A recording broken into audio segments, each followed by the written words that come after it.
Libro de 2 de Corintios, capítulo 4, versículo del 7 al 9. 2 de Corintios 4, 7 va a decir lo siguiente.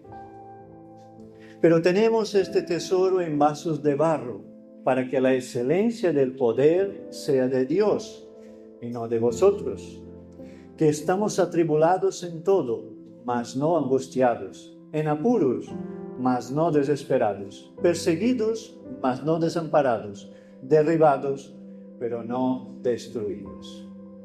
Oremos. Padre, una vez más oramos en tu presencia, Señor, clamando, Señor, por tu palabra. Háblanos en esta tarde, oh Dios, ministra nuestros corazones. Háblanos, Espíritu Santo, a lo más profundo de nuestra alma y de nuestro espíritu. Y ayúdanos, Señor, a entender tu palabra, a guardarla, a vivirla y a glorificar tu santo nombre, Jesús, a través, Señor, de nuestro diario vivir y a través de nuestra adoración. Todo sea según tu propósito, Padre, en el nombre de Jesús. Amén. Bueno, yo he leído solamente 3 versículos del capítulo 4 de 2 de Corintios, donde habla de que tenemos un tesoro en vasos de barro, para que la excelencia del poder sea de Dios y no de nosotros, que estamos atribulados en todo, mas no angustiados, en apuro, mas no desesperados, perseguidos, mas no desamparados, derribados, pero no destruidos. Bueno, para entender un poquito lo que están diciendo esos versículos, hay que explicar un poquito el contexto. La segunda carta que escribió el apóstol Pablo a la iglesia de Corinto fue una segunda instrucción, una especie de reconciliación con la iglesia, porque la primera carta del apóstol Pablo a la iglesia de Corinto fue una carta bastante dura, exhortando a la iglesia por sus malas prácticas que había en este momento. Y entonces tiene un tono más conciliador en la segunda carta a los Corintios. Y él está hablando de muchas cosas que ocurren en el caminar cristiano. Y aquí él está hablando justamente del contexto de que nosotros tenemos un tesoro dentro de nosotros, que es la misma presencia del Dios creador de los cielos y de la tierra. Dios vive dentro de ti, Dios vive dentro de mí.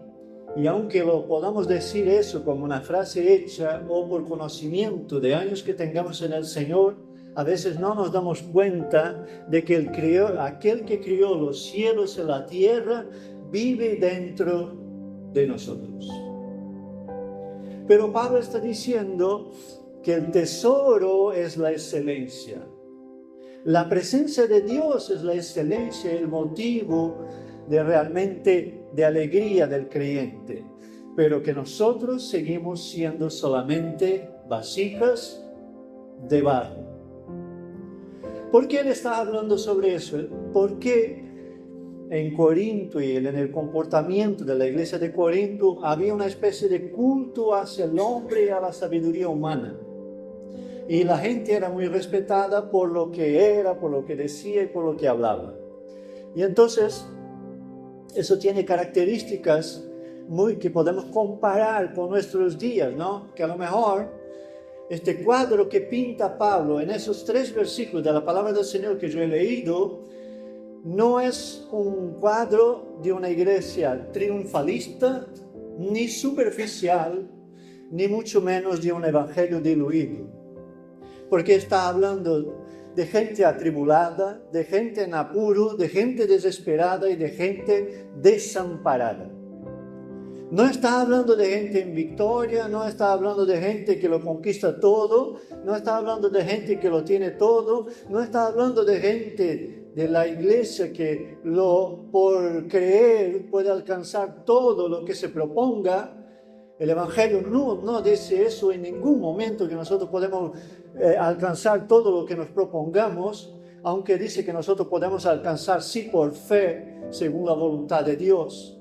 Entonces, Pablo pinta un cuadro del Evangelio verdadero, el Evangelio real, donde el ser humano, aunque sea hecho hijo de Dios en la obra de Jesucristo, sigue siendo solamente una vasija de barro.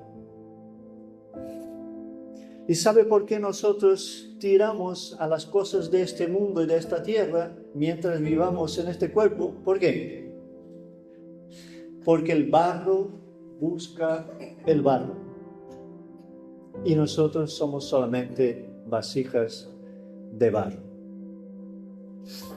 Pero aquí vemos, y vemos claramente, una circunstancia donde Pablo, a la vez que está presentando que el ser humano es una vasija de barro solamente, está diciendo que cuando esta vasija recibe un tesoro, esta vasija alcanza un lugar de esperanza, porque en Cristo hay esperanza para nuestras vidas, y solo en Él.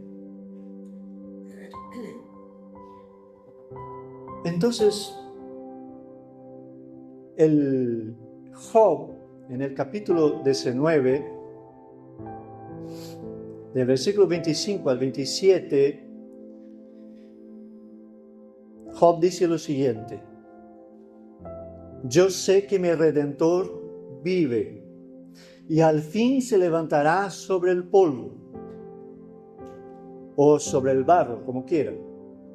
Y después de deshecha esta mi piel, en mi carne he de ver a Dios, al cual veré por mí mismo, y mis ojos lo verán, y no otro, aunque mi corazón desfallece dentro de mí. Job, en el capítulo 19, está en el momento más difícil de su vida. Su piel y su carne se están deshaciendo y él está postrado delante de la gente. Su cuerpo se está deshaciendo.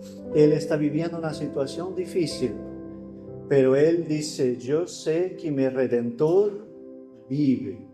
Nosotros hemos cantado de que Jesucristo es nuestro libertador y nuestro Redentor. Y Job ya lo sabía.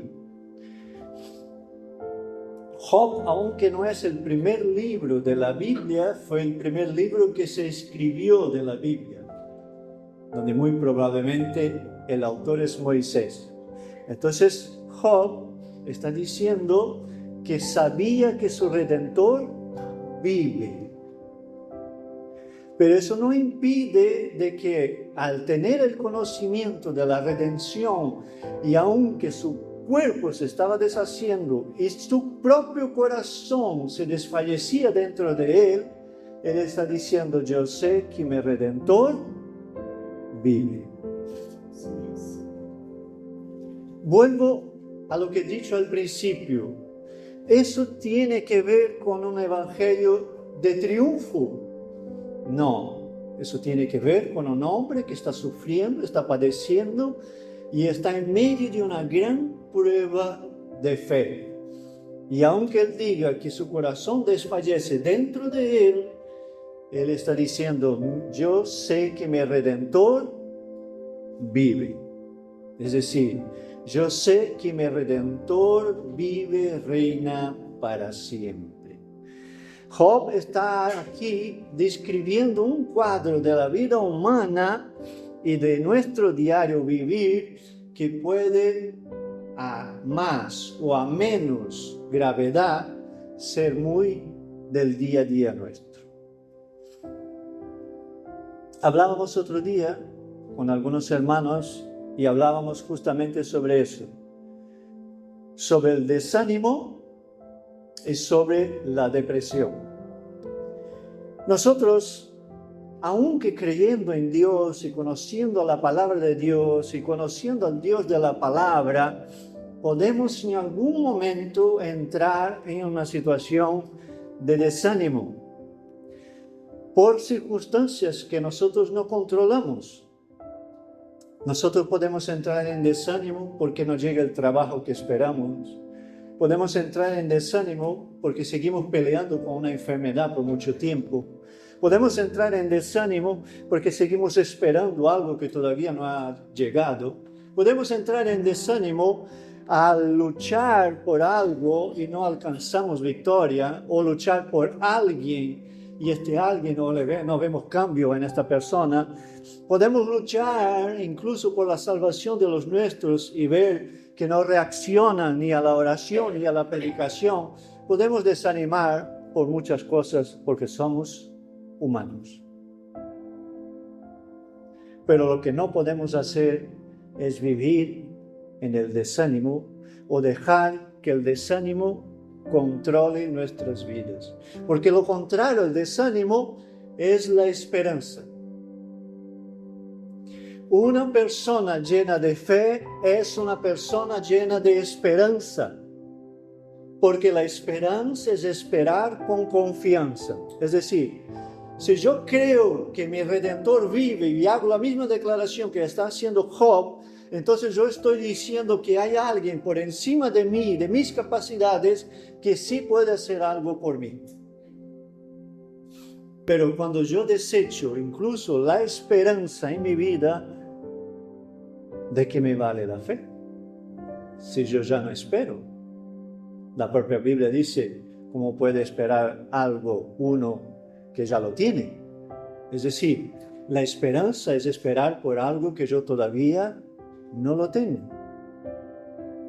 Y las vasijas de barro en este tiempo en que Pablo está escribiendo a la iglesia de Corinto eran muy útiles, eran importantes, eran relevantes, pero eran de poco valor monetario. Podría comparar que las vasijas de barro de este tiempo, aunque costaban dinero a la gente, eran comparadas a los plásticos que todos nosotros tenemos amontonados en los armarios y que los compramos en el chino por muy poco dinero, ¿verdad? Son importantes, porque cuando no tenemos cacharros, ya decimos, tengo que ir al chino a comprar alguno más. Pero no son esenciales. Y Pablo está haciendo una comparación entre lo que es eterno y lo que es terrenal. Y yo vuelvo a repetir algo y voy a repetir muchas veces, porque así lo creo y lo vivo. Mi mirada y tu mirada tiene que estar puesta al 100% en las cosas eternas, porque cuando dejamos de mirar lo eterno, el desánimo pronto se manifiesta y se presenta en nuestras vidas. Porque lo que nos alienta son justamente las promesas de la eternidad del Señor hacia nosotros. Esa es nuestra esperanza viva y verdadera. Gracias. ¿Significa que yo no puedo tener un mal día? ¿Significa que soy un super hijo de Dios o un super creyente o un super cristiano? No, porque tú y yo tenemos malos días como cualquiera. Tú y yo nos equivocamos como cualquiera y fallamos a Dios a diario. Unas veces más, otras veces menos, unas veces con una gran gravedad, otras veces con poca gravedad, pero le fallamos. ¿No? Nosotros hemos cantado, te amo Dios, qué maravilloso. Pero ¿cuántas veces nosotros fallamos a la persona que amamos? ¿Y cuántas veces nosotros mismos fallamos al Dios a quien amamos? Pero Pablo está justamente hablando de la grandeza de lo que hemos recibido de Dios en Cristo, que es la condición de lo eterno dentro de una vasija de barro. A mí me encanta pensar en eso siempre, y algunas comparaciones lo hacen como el aceite de la unción, ¿no? El propio Espíritu Santo está representado con el aceite, porque el aceite, una vez puesto dentro de la vasija de barro, cuanto más tiempo y más llena está la vasija, más impregnado está el barro del propio aceite, que es la misma comparación de la presencia de Dios en nuestras vidas. Cuanto más llenos y más tiempo estamos impregnados de la eternidad y de la presencia de Dios, más el barro está impregnado del propio Dios. Y algo que es sin valor se hace de mucho valor, porque tu alma vale más que el mundo entero. Pero Pablo está aquí hablando con una iglesia y hablando con personas donde ellos pensaban que en sí mismos eran importantes. Pero la gran verdad es que tú y yo en nosotros mismos no somos importantes. Nosotros somos importantes en Cristo. Y Dios nos hace importante por llenar vasijas de barro de algo eterno, llenar algo temporal de algo eterno.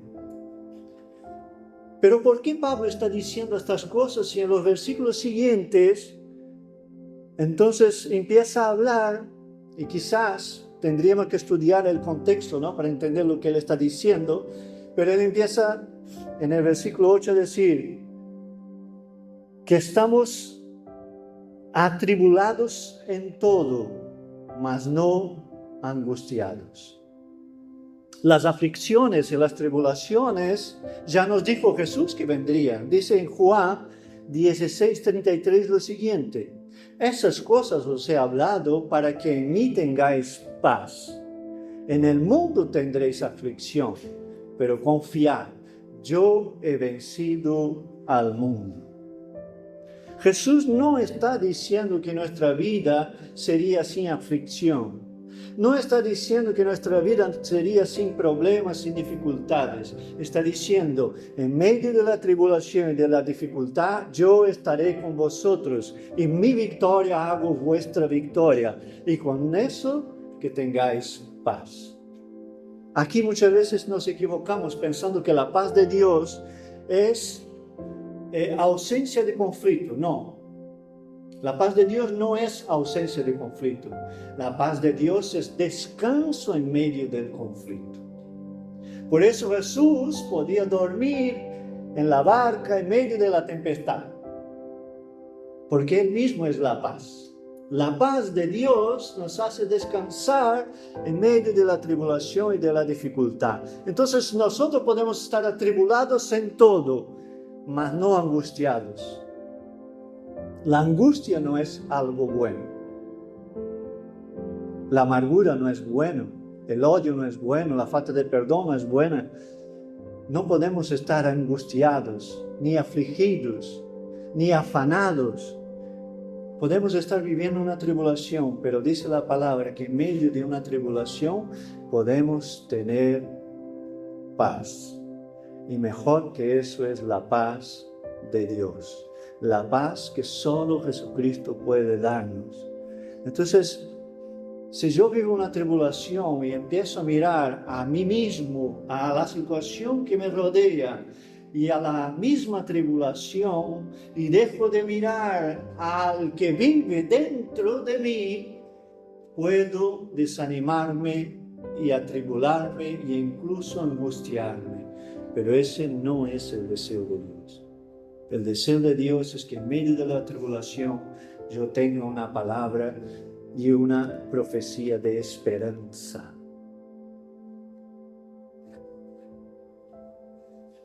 Hablábamos también esta semana, algunos hermanos diciendo que hoy en día la cosa está tan complicada, se dicen tantas cosas cada día que nosotros despertamos para vivir este mismo día. Escuchamos y somos bombardeados con tantas cosas que uno tiene que estar filtrando todo lo que escucha, ¿no? Y es una constancia tan grande de barbaridades que al final del día uno solo de pelear en el mundo espiritual se siente cansado. Pero es justamente ahí cuando nosotros podemos estar viviendo en medio de la tribulación y de una gran tribulación, pero no estar angustiado. Porque eso lo dice la palabra del Señor. Después Pablo va a decir que estamos en apuros o perplexos, mas no desesperados. Podemos estar en situaciones difíciles, pero no podemos perder la esperanza. Una persona desesperada es una persona que ha perdido la esperanza. Una persona desesperada es una persona capaz de hacer cualquier cosa para salir de la situación en que se encuentra. Una persona desesperada es una persona que ya no está mirando hacia la eternidad, sino que solamente está mirando a lo que está viviendo. Está apurada, perpleja, está viviendo una situación complicada. Por eso en el mismo capítulo 4 de 2 de Corintios, el final del capítulo, Pablo va a decir lo siguiente: por tanto, no desmayamos. Antes aún nuestro hombre exterior se va desgastando. ¿Tu hombre exterior se está desgastando? ¿Sí o no? Sí. Sí, el mío cada día. Cuanto más pasan los días, los años, más se va desgastando. No va mejorando, ni va evolucionando. Pero el interior, no obstante, se renueva de día en día. Porque esta leve tribulación momentánea produce en nosotros un cada vez más excelente y eterno peso de gloria. Es decir, la misma tribulación que puede tenernos perplejos o atribulados, puede producir en nosotros cada vez más un eterno peso de gloria, si nosotros miramos hacia la eternidad de Dios y hacia el Dios de la eternidad. No mirando, y Pablo concluye diciendo, no mirando nosotros las cosas que se ven, sino las que no se ven. Pues las cosas que se ven son temporales, pero las que no se ven son eternas. Hay muchas cosas de nuestro diario vivir, hermanos. A veces nosotros debemos de poner nuestra mirada en lo que no se ve. No demos por hecho de que todo lo que nos rodea es simplemente humano, cultural, social, terrenal, carnal. No. Cuidado, porque muchas de las cosas que ocurren a nuestro alrededor tienen que ver con lo que no se ve.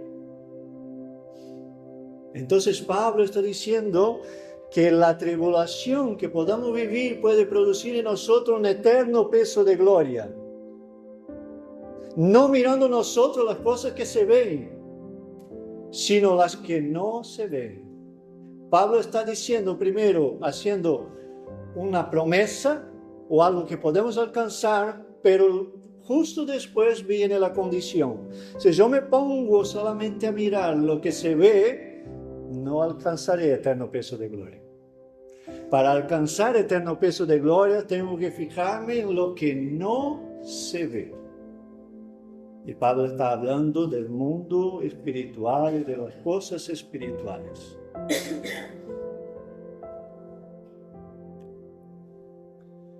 Las situaciones más sencillas de la vida, y aquí tengamos cuidado, hermano, las cosas más sencillas de la vida muchas veces pueden tener la causa-efecto. Es decir, hay cosas que pueden llegar, son naturales, pero su fuente es espiritual.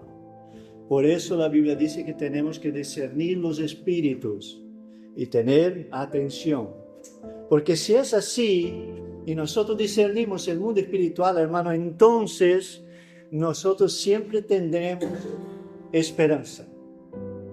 Porque el Dios de nuestra esperanza está con nosotros siempre. Pero si nos fijamos en las cosas que se ven solamente, entonces no veremos al Dios que nos guarda y nos cuida cada día. Pero el texto no termina aquí, sino que sigue. Ya en el versículo 9 va a decir que ahora somos perseguidos, mas no desamparados. Y aquí quiero hacer una observación. Pablo, en cierto sentido, está hablando de sí mismo, pero no de una persecución de los romanos, de los judíos, no. Pablo está hablando de una persecución dentro de la misma iglesia. Porque él estaba viviendo la relación de Pablo con la iglesia de Corinto. Si nosotros fuéramos a profundizar, quizá fue la relación más compleja que ha tenido Pablo con una iglesia. Fue donde se angustió, se entristeció, se sintió perseguido, menospreciado, menos valorado. Todo eso Pablo vivió.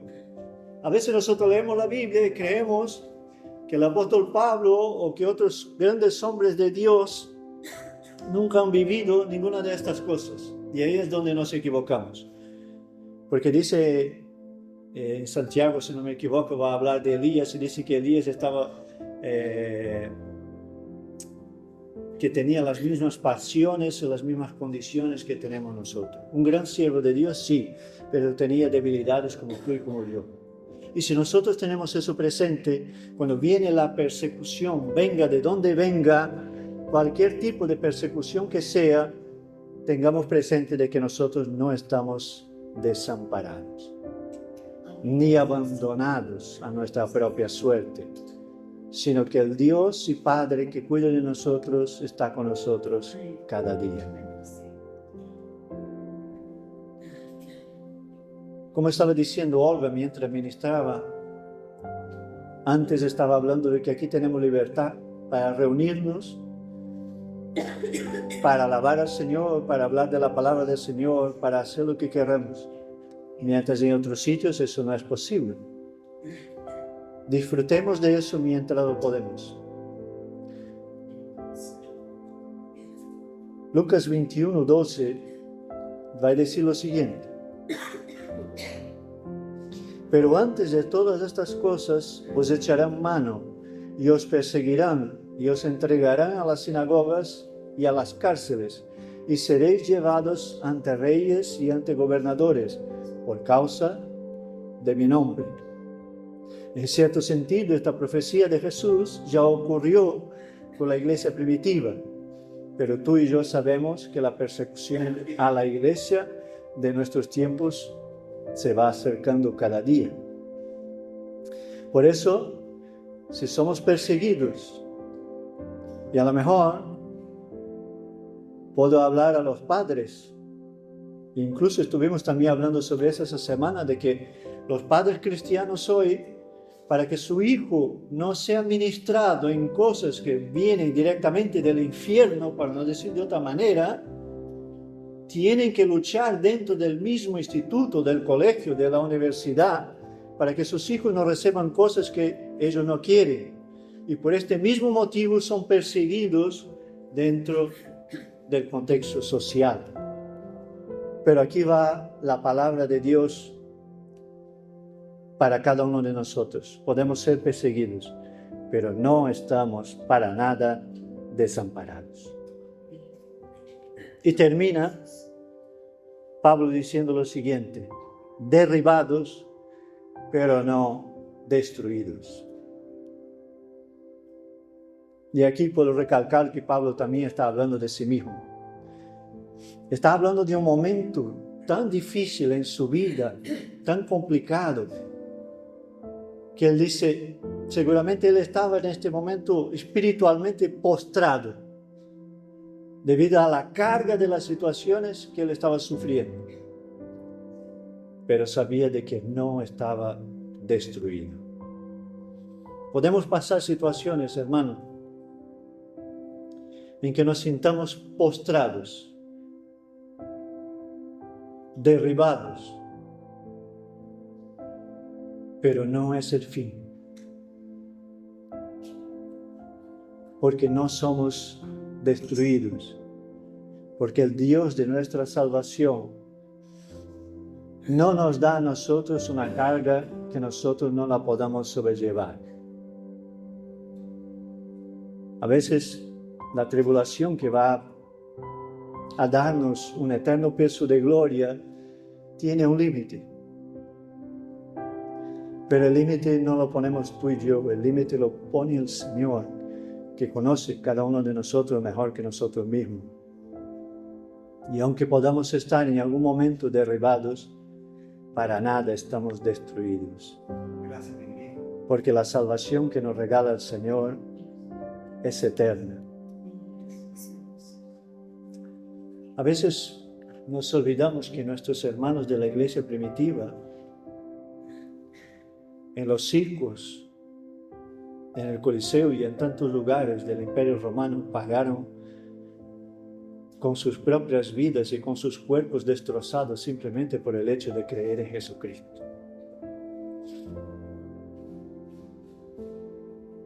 Y a veces nosotros nos quejamos cuando nos duele la uña del dedo pequeño. Tengamos presente de que ellos, aunque derribados, no fueron destruidos. Aunque su cuerpo fue destrozado por las bestias allí mismo en el Coliseo, su alma hoy está en la presencia del Señor, dando gloria, alabando al Dios Todopoderoso. Dice Romanos capítulo 4, versículo 18 al 21. Y ahí voy terminando hablando otra vez de la esperanza. Y él creyó en esperanza contra esperanza para llegar a ser padre de muchas gentes conforme a lo que se le había dicho. Así será tu descendencia.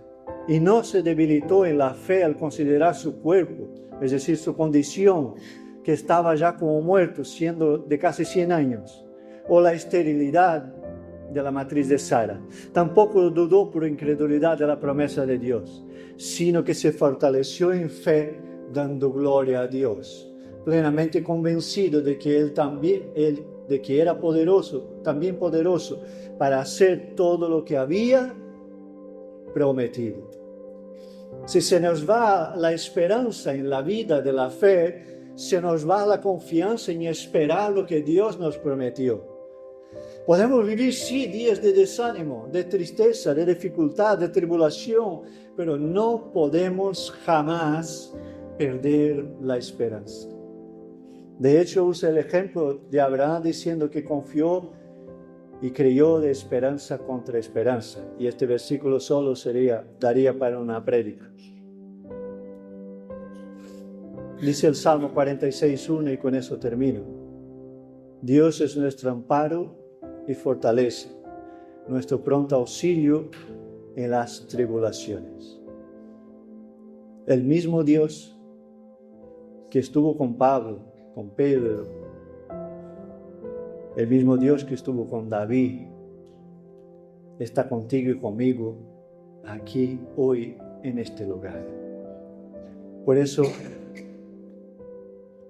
yo te animo a que en ningún momento pierdas la esperanza de lo que sea de una sanidad, sea de un trabajo, sea de la salvación de un familiar, sea de vencer esta batalla que estás luchando y peleando en ella hace tiempo, sea lo que sea de que podamos estar viviendo, no pierdas tu esperanza, sino renuévala en tu fe cada día, esperando en Cristo en cada amanecer. Cada día y cada amanecer que podamos nosotros mirar a Cristo y decir, hoy es mi día en tu nombre, Jesús, y esperar la victoria que la recibimos de la mano del Señor.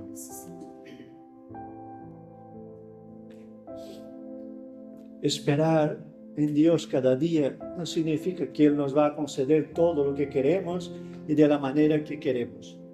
Significa solamente que nuestra confianza está puesta en Dios y que la decisión que tome el Señor es la mejor decisión para nosotros.